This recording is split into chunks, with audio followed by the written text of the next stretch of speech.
how when we look at your story, it's hard to tell one story and share it kind of selflessly in the hopes that it helps other people. It's harder, I think, to put that into a book, organize your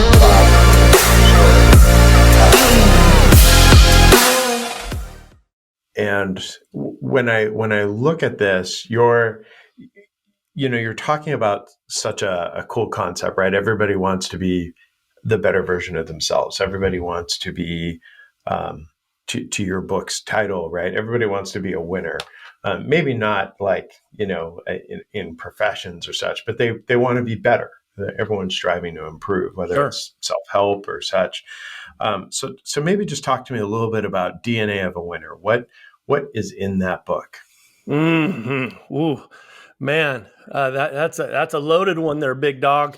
Man, the book I've had, as I kind of mentioned, I mean, there's been people from all over the place that have gotten it, many different countries and many different types of demographics. I mean, I've had 13-year-olds get it. I've had senior citizens, retirees that have given feedback. And the thing about it is we all have winner in us. We all have winner in us. It is our birthright to be excellent. We all have greatness in us. It's not something we have to search for. It's there. And just sometimes it's different for everyone. I mean, some of us have to dig differently than others to find it. But, for some of us, it's just lying there dormant. It's just dormant, Mm-hmm. ready to be surfaced and seized. And we all have best self. And the cool thing about being the best version of you is it raises the lid for the others in your community. So, for instance, my family, my community, my city, my followers, none of them can be the best version of themselves if I don't create the best version of me. Because by raising my ceiling, by becoming the best version of me constantly, I'm also raising their ceiling. And what a lot of people don't understand is that it is a selfish move to not want to be the best version of you, not just because you're not becoming the best version of you, but you're limiting the people you love the most in your life when you aren't striving to be just 1% better today. It's the most selfless move you can make is to get a little selfish and become the best version of you. And it's not like a massive leap of faith. It's not a giant leap. It's just one step. Just take one step today. Just get 1% better today. That's not a super tall ask. You don't have to solve the world's problems today. Just be a better version of you. And there's a lot, pretty much everything in the book is about that. And that can be for your office space. It could be about your family. It could be about your locker room. It could be about your circle of friends. It could be for any of that stuff. And I know the riches are in the niches most of the time. That's what my agents and whatnot keep telling me. But there's not a version of you that can't be improved. Everyone has better inside them, and everyone has greatness waiting to surface inside them. I love it. Sometimes I think people just get overwhelmed, right? And life's tugging you professionally, family, friends, right? We've got all these competing priorities. And I'm just in love with kind of all your little just simple sayings, right? That remind us and make it kind of fun. The winner in us. I was like, ooh, that kind of rhymes, and riches are in niches, and 1%, right? And maybe that's just eating a different, healthier meal or something, right? To just instead of getting a cheeseburger, you get a salad or something, and Sure. it's just a small little improvement. It seems so simple, but so many people get overwhelmed because they try to eat the elephant all at the same time. Right. Yeah, people do get overwhelmed, but people also get caught up in overestimating events and overestimating yesterday and underestimating today and underestimating what could be tomorrow if they take care of today. And really a lot of times when people are getting overwhelmed, they're getting overwhelmed with having their lens in the wrong place. Mm, Opportunities don't happen yesterday, they happen today. And most of our fears are dictated and based off of what's already happened, stuff that's happened in the past, stuff that happened 15 seconds ago. They're afraid of failure. They're afraid of making a mistake. They're afraid of letting people down. They have some sort of deep scar that they have a hard hmm. time getting over. And the catch is you can't create the best version of you and connect the dots between what you were and what you could be, potential and performance, if you don't get forward minded. I love it. I talk a lot around presence, right? Being present, right? Mm-hmm. While I'm a technologist, I talk a lot about limiting technology so that you can be present, right? If you're in a Mm-hmm. meeting, be present in the meeting. And I love a lot of what you just said because everyone's backwards looking at it. It almost Mm-hmm. seems like they're worried about what happened and all those effects. And I'm always like, you can't change that.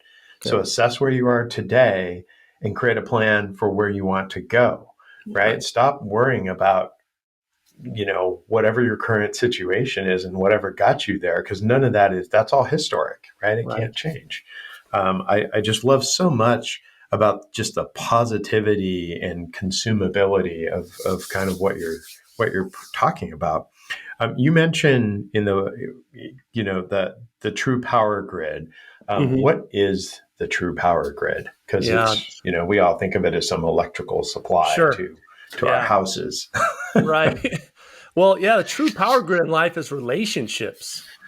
The true power grid in I life is love it. relationships. You want to be great. You want to be a great leader. You want to be great at anything. You have to be great in relationships, and that has to be at the forefront of everything.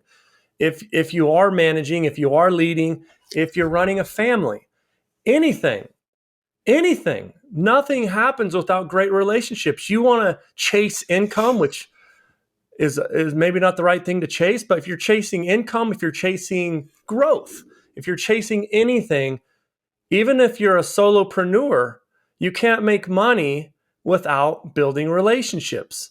And uh, you look at failures in life. People couldn't get ideas off the ground. We got these incredibly smart people with all this incredible background that end up getting run out because they couldn't get an idea off the ground with people.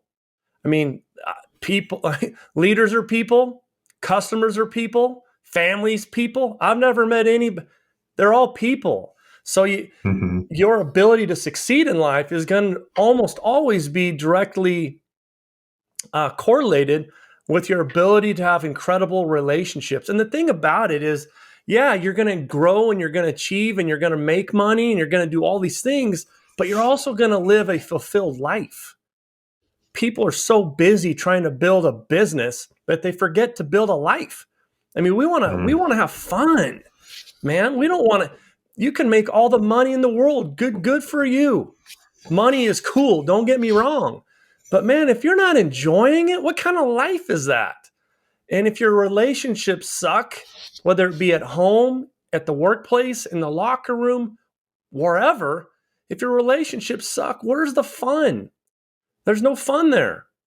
So, yeah, I love it. Why do it if you're not having fun, right? So many 100%. people, when I do mentoring or life coaching, I use this wheel, and it's got kind of all these different aspects. It's a you could just Google it. It's a life coaching wheel, and I always, there's always, it's never round, right? There's always like, oh, this is great, this is great, this is great, and then there's this big hole in the wheel, right? Sure.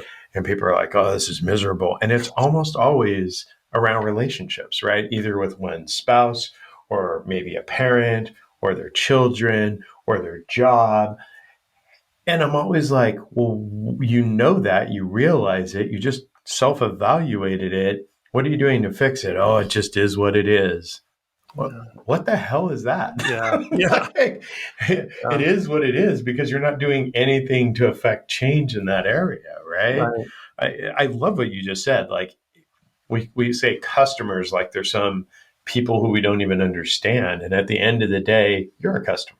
I'm a customer, right? Absolutely. People are customers. And when we coach our clients around customers, I'm like, what do you know about your customers? And they're like, oh, and they think they're really good, right? They're like, oh, it's a married woman, age 32. That's our primary customer. And I'm like, awesome. What do you know about her? When does she wake Exactly. up? What does she do when she wakes up? Does she grab her phone and look at her email, or does she surf Instagram, or do you know, you want to know everything about your customer so you can relate to them, because it's that relationship, right? You want to build a relationship with your customers. It's like, I just hear you laying down all these concepts, and I'm like, he's just so right. And it, and sometimes even us podcasters, right? We talk to all these people and we get all this knowledge, and then sometimes you get a guest and you're like, he's got it. Like and it's so simple. Um, Right. so what relationships, right? Sometimes they go bad. What hurts relationships? What's a relationship killer, or a deal killer around Sure. relationships? Sure. Well, the number one deal killer, whether you're talking about relationships or business, is communication. Amen. You don't communicate, bad stuff happens. And let's just talk about, well, we can talk about both, but if we're just talking about relationships between coworkers or family members or whatever, friendships, when you don't talk, people start making up their own stuff. A lot of people, I mean, our world clings to negativity, like 75% better to negativity than positivity. I read a stat where a negative feeling could last, say, 27 days. A positive feeling might last 4 days. And I'm butchering the stat, but negativity lasts so much longer. So people automatically default to that more often than not, the average person. And so when you don't talk, people are wondering, why the hell aren't we talking? Why isn't this person talking to me? What is going on? What have I done? And maybe they haven't done anything. Maybe you're just a Right. crummy communicator. And maybe it doesn't make you a bad person. But there's that. There's being a crummy communicator in the form of not doing it, but maybe you're doing it and you just aren't good at it. Maybe Hmm. you're just a crummy communicator. Maybe you're a talk adder as opposed to speaking with her. Maybe you're a person that is super timid. Maybe people can't even buy into your ideas because you don't even sound like you buy into your own ideas. Maybe you're overly aggressive. Maybe your feet are the most honest part of your body. When you're talking, you look at someone standing up, you look at their feet, you can tell whether they want to stay in the conversation or get out of the conversation. There's all kinds of different ways that you could be a good or a bad communicator. And then, like I said, then there's the absence. But in business, same deal. You ask someone like, what's the number one business killer, deal killer? There's a bunch of different reasons. I always ask this question to people, and they come up with all these different answers. But at the end of the day, the number one killer is time. Is Mm. time, not closing, not following up.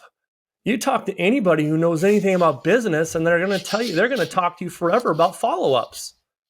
And uh, people who are bad at communicating and whatnot uh, are generally bad, not great with relationships. None of this makes people bad people. They Yeah. just this is fluff in their game that they need to shave out. I love it. The nice thing about it is it's a skill, right? That you can work at and improve at, whether that's Toastmasters and feeling more comfortable talking to groups, or maybe you just need some one-on-one kind of mentoring, right? I just love kind of all the aspects that you covered there. I know, we're always improving as people, as men, as husbands, um, and I don't communicate great with my wife about difficult subjects, right? I self-identify, I Mm-hmm. know I don't do it.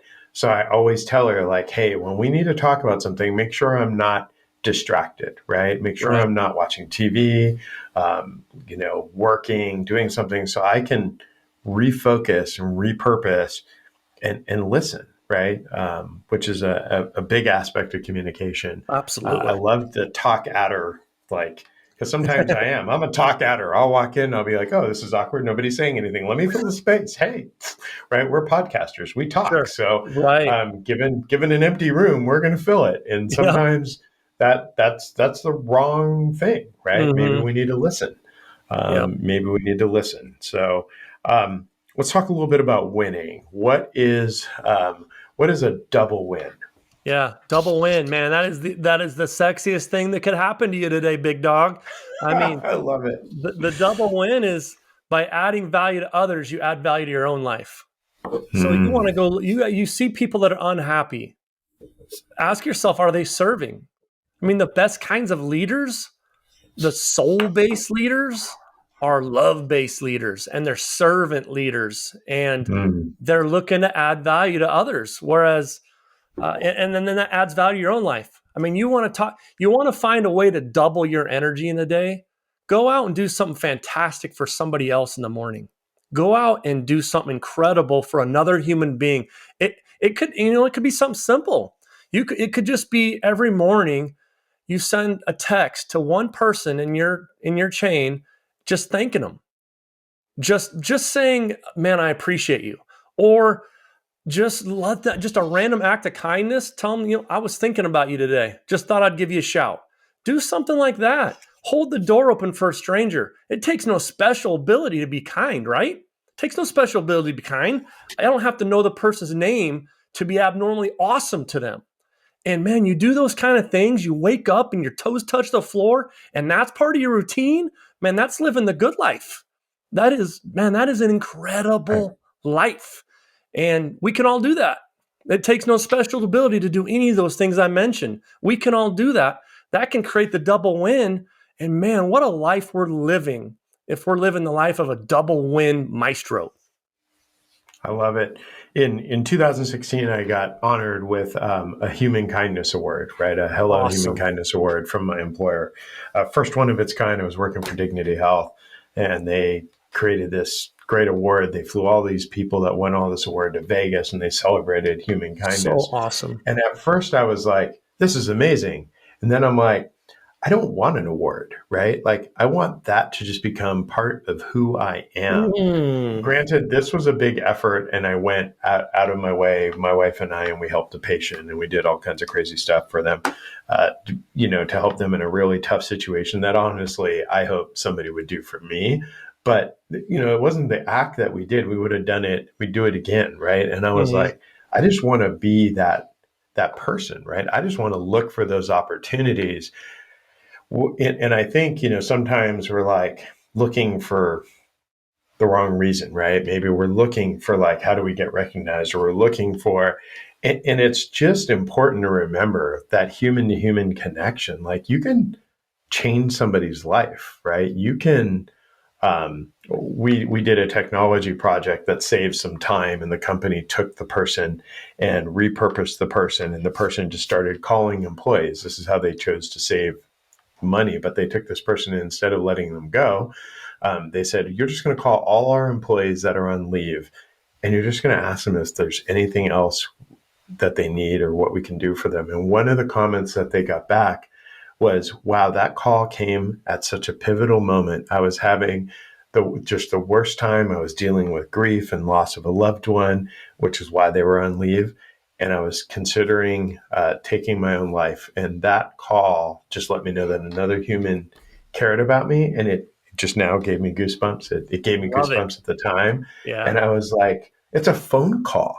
It's a text, right? It's just stopping and recognizing another human being and going, is there anything I can do for you? How are you doing? Mm. And The an best. honest, legitimate check in. And Yep. you feel so good doing it, right? I love the double win concept.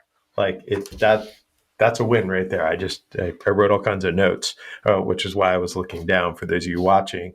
Um, Brad and I said, we're like note takers. So if you Oh see us yeah. looking down on the video going, what the hell are these two doing? Ah, We're learning from each other and taking notes. So I'm just um, admiring your hair, big dog. I mean, I feel like the viewers are getting do you need cheated, the not do you need the getting to side see the good profile? hair.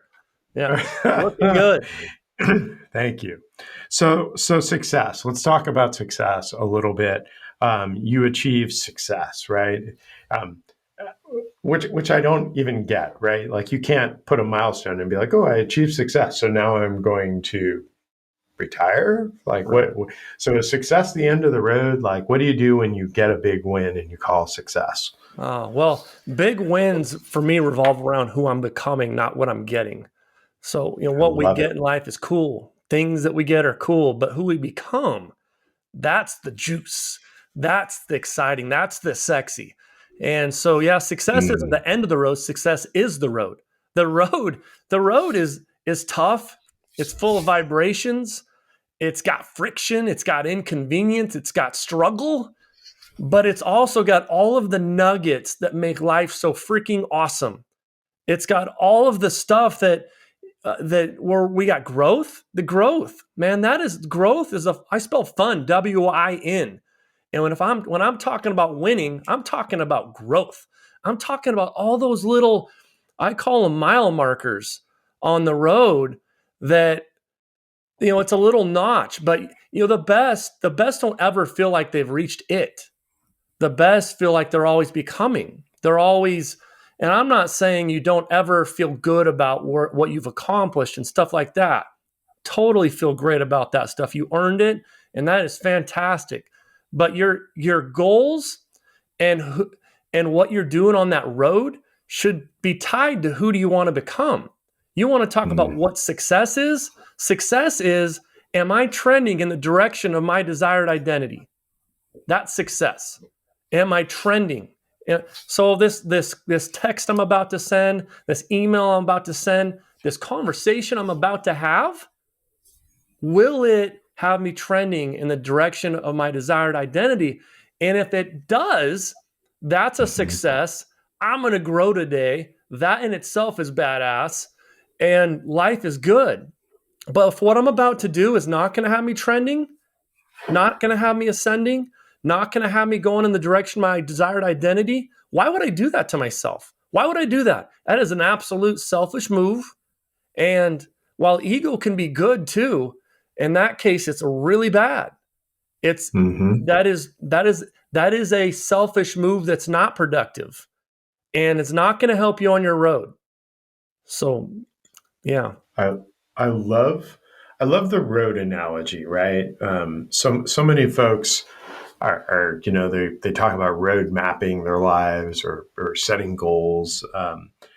How do they? And oftentimes, right? I get well. Here's where I am, and I feel stuck, and I don't know which way to go, and I don't know how to move forward, and I don't. Should I do this or should I do that? And they just get again, they get overwhelmed, right? right, And I always tell people, find a coach that you resonate with, whether it's a friend and a mentor or such, but formalize that relationship so they give you the time and you get what you need. Sometimes people pick bosses or ex-bosses or whatever as mentors and it doesn't really work out because they're not committed, right? The participant isn't paying for the service, therefore they're not really committed. The person's doing it as a favor, they're not really committed, and it just kind of fizzles. It doesn't sure, usually work. um, how does somebody go down this road, how do they choose and make these decisions? How do they sure. choose their lane, I guess? Well, I think the most important thing, and if you've been in this business and if you're intentional about trying to become a better version of yourself, you've heard about the imposter syndrome repeatedly, Mm-hmm. where one of the biggest mistakes people make, and I did it when I was young, is you see these people that you really admire, you really respect them, you love what they do, you love their energy, you love everything about this peep, and then you try to be this peep. And the problem is there's no one like you. There's no one can do it the way you do it. And and with that being said, you're trying to do something someone else does the way they do it. And you might Mm-hmm. be able to do things similar, but they can't even do it the way you do it. You're sitting there thinking that they're high and almighty and you can learn from them, but at the end of the day, you are you. That is your personality. That is your lane. You are who you are.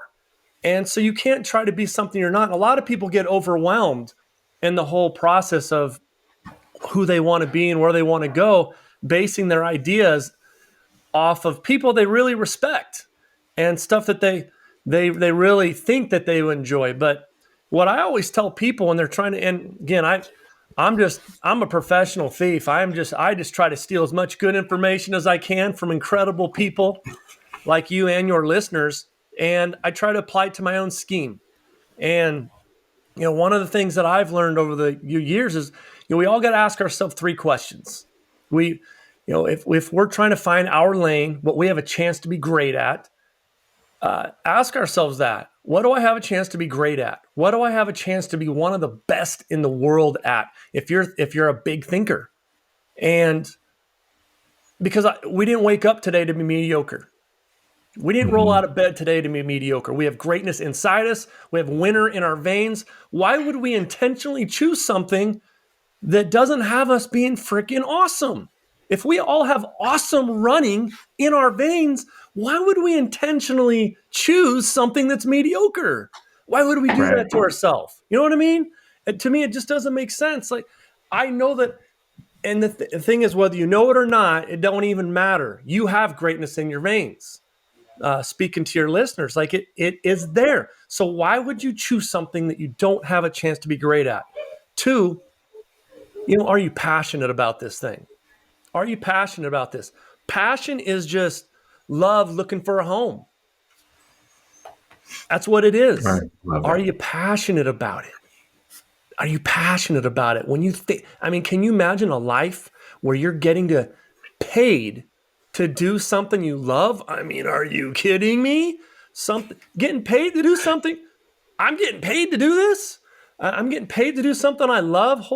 Seriously, and I have a chance to be great at this. That's pretty freaking awesome. And then the third thing is, does this drive my engine?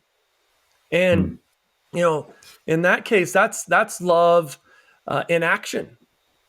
Love improvising, adapting, overcoming, persevering. That's what that is. Does this drive your engine? Does this make you want to be a better human being? Does this make you grow? Does this make you want to ascend? Does this track you towards your desired identity? So when you add up those three questions, do I have a chance to be great at it? Does it drive my engine? And am I passionate about this thing? If you can't say yes to more than one of those, you're going down the wrong lane. You're in the wrong lane. It's a dead end. If you can say yes to two of them, you're going to be, for those of you that are fans of athletics, you're like that 500 club where you're good enough to be freaking awesome some days, but you're 500. You're going to have a lot of days where you stink it up, and you're also pretty frustrating. You're frustrating because the people that care about you the most, the people that work with you, the people that are around you in your community of peeps, they know how freaking awesome you could be. You could be incredible. But you show signs of it one day and you don't do it the next day, and you're so inconsistent. Great organizations don't have a bunch of inconsistent people. Success doesn't have a bunch of inconsistency. But if you can say yes to all three, man, you are living the good life. My stomach is clenching just talking about it. Say yes to all. Getting paid to do something that I love and I have a chance to be great at. All attainable, man. All attainable. I love it.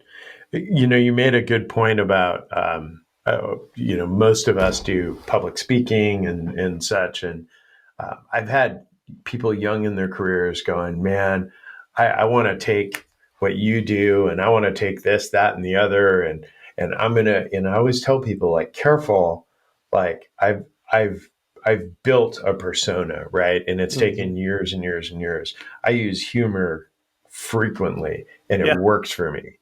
Right. It probably won't work for somebody new in their career, right? So I love what you said about how you kind of go down this lane and figure out where you are. And I think so many people just don't spend the time to do that. They feel stuck, and I'm always like, get somebody to just give you honest feedback, to just work with you.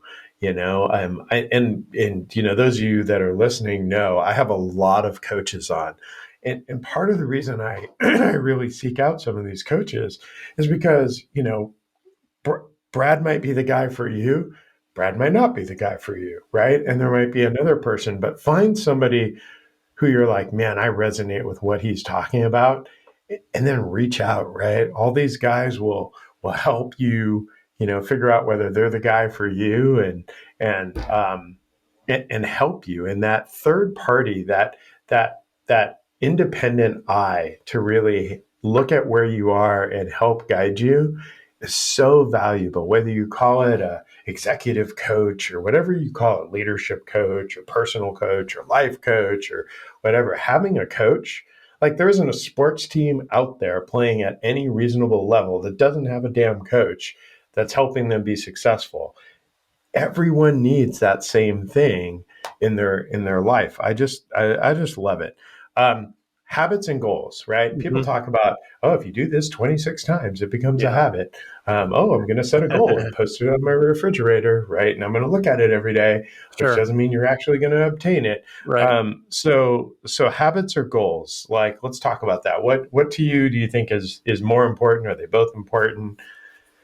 Yeah. Well, I mean, I think goals are. I'm have nothing against goals. I think goals. The thing about goals is goals will motivate you, but I'm more into becoming. So rather than creating to-do lists, I create to-be lists. Rather Mm, than focusing on goals, I focus on growth. Like a growth conscious person is going to mature. Goals might motivate you, but it might motivate your people. But I'm looking to mature my people.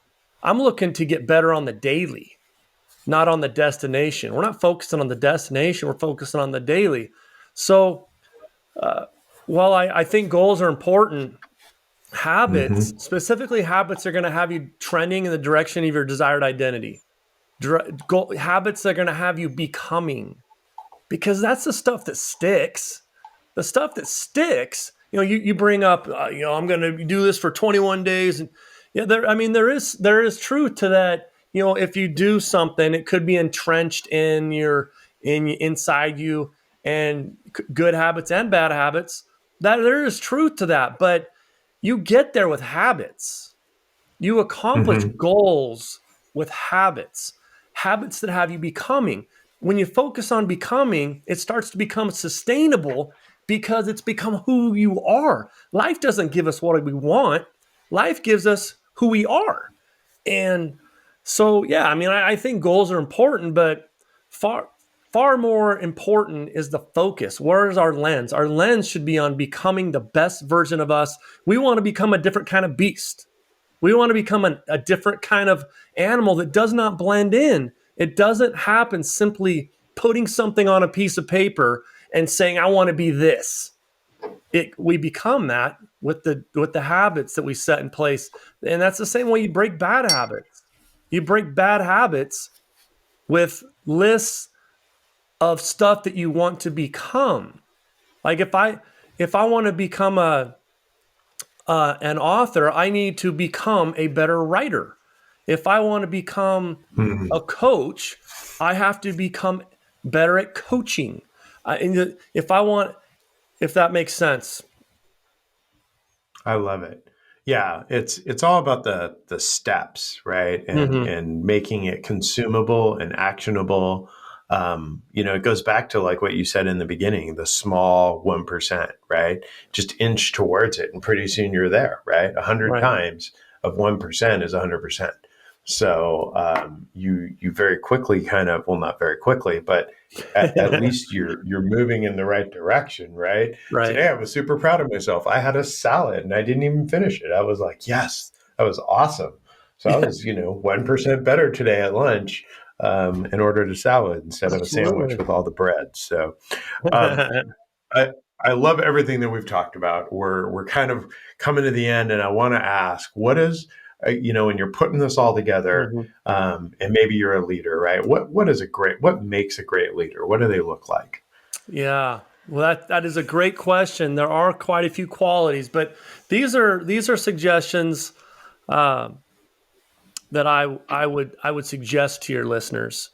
One, don't seek. First off, there's no such thing as balance. There's balance is prioritizing. But if we were to try to use the word balance, a lot of people will say work-life balance. I would suggest you use you flip-flop that and talk about life-work balance. We're not I trying to love that. build a business. We're trying to build a lifestyle. Family, for me, is always number one. And it wasn't always that way.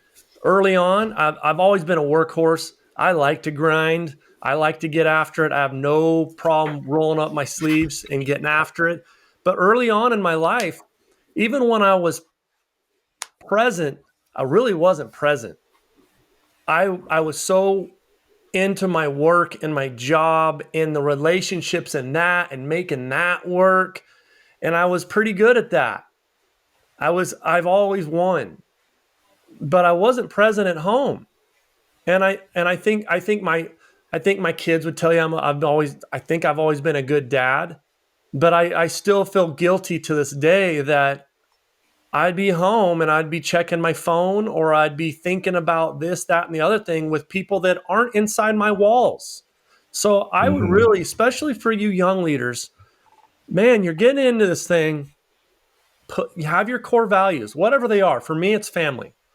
For others, that might be spiritual or whatever it is. Have your core values.